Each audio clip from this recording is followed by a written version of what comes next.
नमस्कार बंधु, स्वागत आपनकु मोर ए नुआ अध्याय को।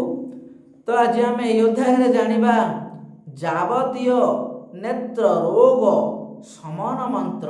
आज आम ये अध्याय जानिबा जावतीय नेत्र रोग शमन मंत्र। तो चलंतु डेरी न करी आरंभ करिबा।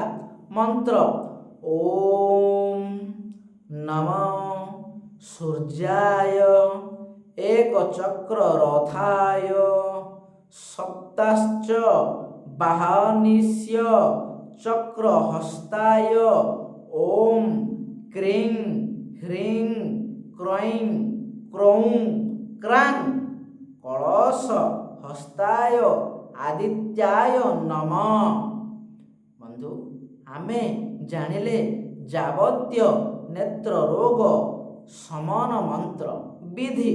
या आमे केमिति विधि रे परिणत करिबा चलंतु जानिबा।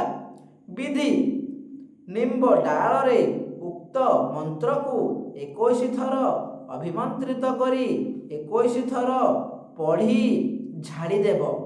तो बंधु, आज आमे जानिले जावतीय नेत्र रोग शमन मंत्र।